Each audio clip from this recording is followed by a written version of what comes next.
मैं सबसे पहले आदरणीय स्वामी प्रसाद मौर्य जी का और समाजवादी पार्टी से विधायक राम अवतार सैनी जी और उनके साथ तमाम सहयोगी साथियों को इस कार्यक्रम के लिए मैं बधाई देना चाहता हूं। आज जो पिछड़ापन है वो सामाजिक साजिश और षड्यंत्र के तहत है। ये लड़ाई जरूर लंबी है, लेकिन हमें समय समय पर भारतीय जनता पार्टी की साजिश से सावधान रहना पड़ेगा। उनके समय समय पर षड्यंत्रकारी नारों से भी सावधान रहना पड़ेगा। शोषित, वंचित, पिछड़े और जितने भी हमारे गरीब हैं जो अभाव में रह रहे हैं, उनको बराबरी पर लाने के लिए समाजवादी पार्टी और समाजवादी सिद्धांत हमेशा उनके साथ खड़े हैं। ये पिछड़ापन दूर हो, जाति जनगणना हो और बिना सामाजिक न्याय के हमारा समाज आगे नहीं बढ़ सकता है। जो लोग ये कहते हैं सबका साथ, उनके नारे में ही सामाजिक न्याय नहीं है।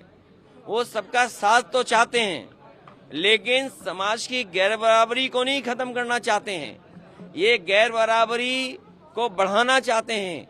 इसीलिए हर जगह पावर को अपने कंट्रोल में रखना चाहते हैं। और जहां तक हमारे साथी ने कहा कि ये भाषा, चुनाव लड़ने का तरीका या किसी एक कार्यक्रम में इस तरीके के लोगों को भेजना, ये भारतीय जनता पार्टी की घबराहट है।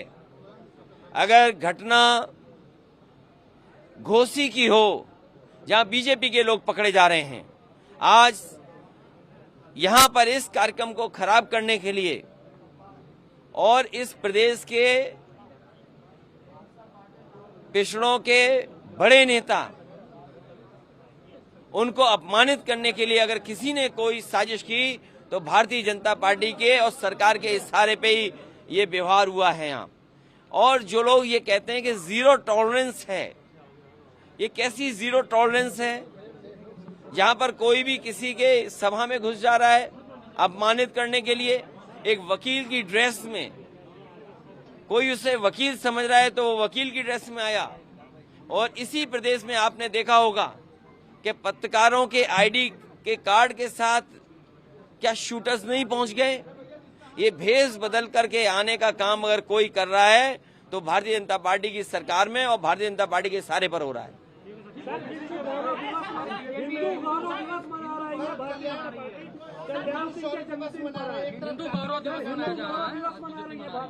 देखिए, देश के प्रधानमंत्री जी कहते हैं कि हमने डेटा को फ्री कर दिया है। क्या नौजवानों को नौकरी रोजगार मिल गया? क्या किसानों की आय दोगुनी हो गई? क्या सड़कों पर सांड नहीं घूम रहे? किसी सड़क पे निकल जाइए, सांड ही सांड दिखाई दे रहे हैं।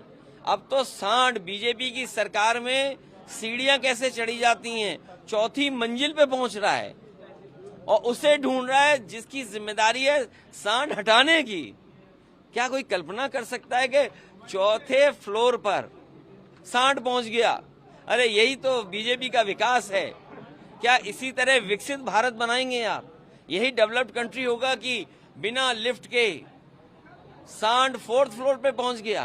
क्या यही $1 ट्रिलियन इकोनॉमी है आपकी कि रात भर आपको फोर्थ फ्लोर पे सांड के लिए चारा रखना पड़ा? तो इसलिए सवाल बुनियादी हैं।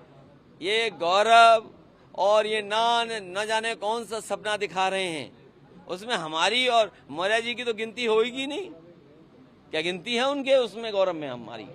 कराना नहीं चाहती है, ऊपर से कल्याण सिंह के कार्यक्रम में मुख्यमंत्री जाते हैं, कॉन्ट्रडिक्टरी कैसा है? देखिए, मैं आपसे, मुझे कोई किसी से कोई शिकायत नहीं है।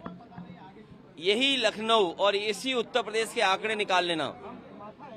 उत्तर प्रदेश में लगातार गरीबों के या संपन्न परिवारों में कैंसर जैसी बीमारी फैल रही है। सोचो, बीजेपी को किसका काम को अपने नेता के नाम पर रखना पड़ा? Cancer institute. क्या वहां पर गरीबों के इलाज का इंतजाम हो गया? तो जरूरत यह है कि अगर आप किसी व्यक्ति को सम्मान देना चाहते हो, तो क्या गरीबों का इलाज उस संस्था में नहीं होना चाहिए? ओबीसी नेता के नाम पर रख लिया है। क्या चीज? ओबीसी नेता के नाम पर अस्पताल का नाम रखा। तो अच्छी बात है, लेकिन क्या कैंसर का इलाज वहाँ हो रहा है? और हम लोग क्या है, सबका साथ सबका विकास में हम शामिल हैं कि नहीं है शामिल? इसलिए पत्रकार साथियों, स्याही कांड बीजेपी ने कराया, यहाँ पर कार्यक्रम खराब करने की साजिश बीजेपी ने कराई। जो लोग जीरो टॉलरेंस की बात कर रहे हैं, उन्हें सोचना चाहिए कि इस तरह का पॉलिटिकल व्यवहार नहीं होना चाहिए सरकार का।